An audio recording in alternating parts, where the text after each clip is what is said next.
Donald Trump just picked Scott Bessent to be Treasury Secretary, which will make Scott Bessent the highest ranking openly gay man to ever serve in the history of the United States of America, which completely puts to rest that whole tired narrative that Trump is going to be taking rights from a certain group of people. I don't know how this took a hold, because if you look back on Trump's history, first of all, in 2016, Trump was the first ever presidential candidate to say on the campaign trail that he was openly pro-gay marriage. Even Barack Obama said on the campaign trail that marriage should be between a man and a woman. Donald Trump also, how many gay weddings has he hosted at Mar-a-Lago? Why can't I talk today? He's hosted a lot. He also appointed Rick Grinnell, the first openly gay cabinet member to ever serve in Washington, D.C.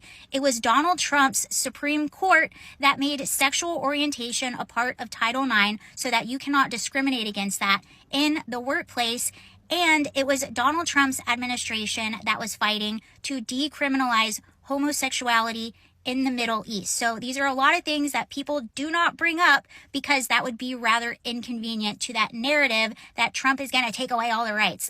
He's not going to take away rights. In fact, he actually gave more to that entire community. And he has been one of the most liberal presidents ever to serve on this issue. Liberal in the appropriate way.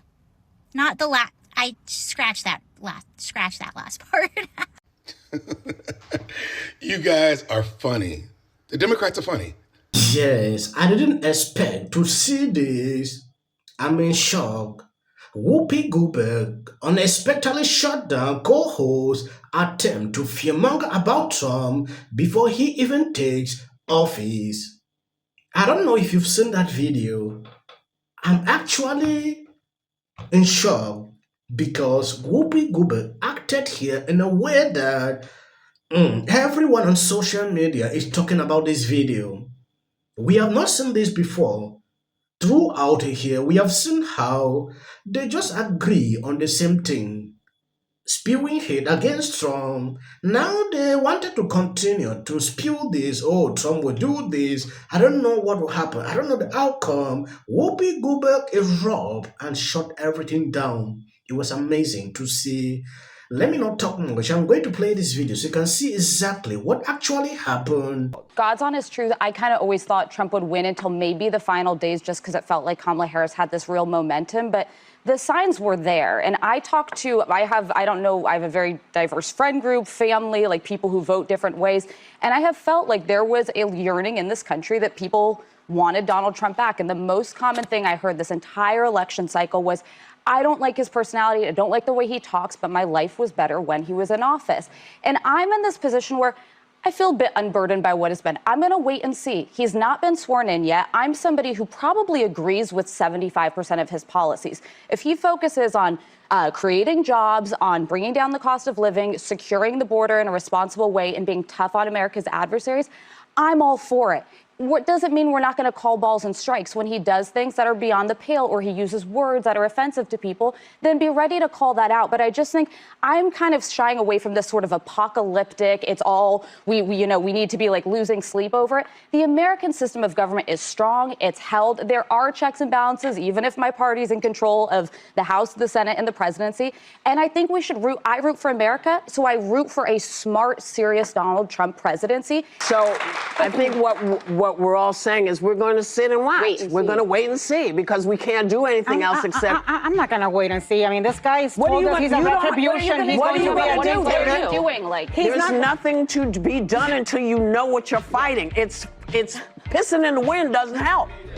You just get a wet face. But I mean, what I'm saying is I have no false expectations that at 78 he's going to all of a sudden turn into another human being. And I'm not going to spend. I spent weeks telling people that he was apocalyptic. I'm not going to change now because it's still the same man. Not treating every single thing like I think that's when we lose credibility. Well, here's the thing: you lose credibility in many different ways. If you don't know what you're talking about and you accuse him of something, then they're going to blow it back. That's why I say we need to wait and see exactly what you're going to do.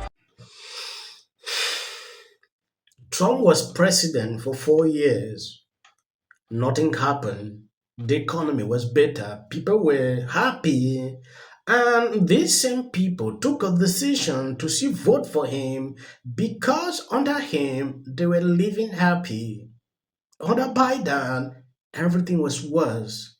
Or everything is worse. When you look at the view, struggling to look at the future differently, how can you say somebody is bad when you have not seen what he has in package for you? Be patient enough to observe before you start making comment. This is the same strategy they use, and Kamala she didn't win the election because of this. They started creating this, putting panic in people's mind, fear mongering. Oh, Trump Project 2020. Oh, this one. From one after another, it didn't work because people are wise. Now, Whoopi Goldberg struggling to educate this lady Anna. Like, she has been spreading a lot of this. Throughout during that campaign, it is time to move on. Do other things. I, too, was quite liberal during my college years, as we all are. I mean, American institutions are essentially left-wing indoctrination camps, and we know this to be true. You go in, you are inundated with left-wing orthodoxy, and you exit much more liberal than before. We all know this to be true. But then I started thinking, I started noticing many inconsistencies. Why does the media say that he hates the middle class when he established the largest middle class tax cuts in history, when the median middle class income was up $5,000? Trump. Why do they claim he's some kind of racist when those claims had never been made before he ran for president? And then he's only ever accomplished wonderful things for minorities. Lowest ever poverty rates for Asian Americans, Black Americans, Latino Americans, and women. Highest ever employment rates for women, Latino Americans, Black Americans, Asian Americans. Why do the same celebrities who used to fawn over him, love him, adore him, suddenly think that he's the Antichrist? I'm talking Oprah, Ellen, Joy Behar, Whoopi Goldberg, Mika from MSNBC. They all loved him, and then suddenly they're instructed that he's literally Satan. Be clear here. You have Project 2025, which is a piece of paper. No. But wait, Dave put lifetime benefits on housing, which means that if you hit them, you're homeless. So there are things in this budget that are non-discretionary, David, that you talked about, that this administration has embraced, which is why they put Russ Vought in charge of this whole enterprise to effectively eradicate things that you think are inviolable, but in fact are very much in the scope of what Donald Trump ran on. Yeah, Jim, where's Daniel Dale when we need? Where's Daniel Dale when we need him, buddy? This is a Snopes moment. Donald Trump has disavowed Project 2025. He put Julie, Russ just listen Vought for a in second. charge. Julie, David, I appreciate you bringing up. I appreciate you bringing up Daniel Dale. We'll have him on sometime. Soon, I hope. I don't know. He might be off having turkey somewhere. Listen, which probably would be stop. Jim, you need to say that Project 2025, the Trump administration, you need to acknowledge. Jim, you need to acknowledge that Donald Trump has disavowed Project 2025. He put the architect of Project 25 I was just about in to charge say, of OMB. Right, David, I was just about to say, Donald Trump out on the campaign trail time and again disavowed Project 2025. I believe you've seen that lady. She's regretting, what she used to think about Trump, but along the way, she has changed her mentality about him after doing her research.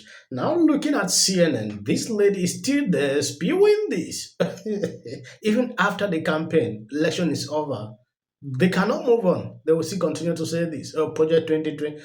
It's crazy. Wait and observe if Trump will do that. Don't sit here and spew this. It has been debunked over and over more than how many times these people cannot give up. They want to carry this and enter 2028. It didn't help them to win the elections. What is the essence? To spread something that didn't help you. If it helped them, yeah, we go understand.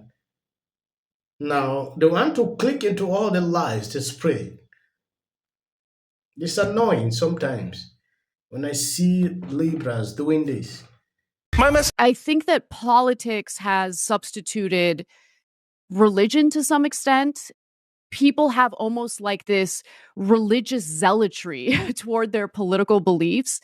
And when that happens, it's really difficult to have a conversation with someone without it immediately devolving into allegations of bad faith, of, lying, deception, all sorts of things. And so maybe that's part of it. But honestly, I didn't really notice this as an issue in America until Donald Trump was running for president. And then after he got elected as president. And I am 1,000,000% guilty of honestly allowing him to kind of break my brain for a little bit, because I saw him as such a significant threat. I decided to summarize some of these issues on these single videos because I don't like to create multiple videos or make it too long. Sometimes it can be boring. Thank you guys for always being there, sharing out my videos. God bless you abundantly. 309, Tulsi Gabbard added to Donald Trump's cabinet. Also with a theory that a lot of people seem to be coalescing around. They were too woke, insisting that people use the term Latinx. You have to say they. No, you have to do this. Stop with the virtue signaling. Step away from woke. Focus less on who is woke and more on who is broke. Attorney for some. I'd never seen that. I saw so many liberals getting super excited every time Kamala had a new celebrity endorsement. But we all know for a fact that these celebrity endorsements are not free. Oh, is it true that they paid you $1 million for the endorsement for Kamala? Not true. Now it's time to unite everybody. I want you to know what would change after doing this. Comes out against Trump. I don't care if they write that. So, with that, I'm going to shake it off. Figure out a way to say thank you. That guy's name, he's such an absolute prick. I can't stand him. But anyway, Hey there. Not doing great. Terrible night last night. It was a terrible night. What will the rest of us be doing on day one? Bishop Vigano, he says that The election color. I was so hopeful that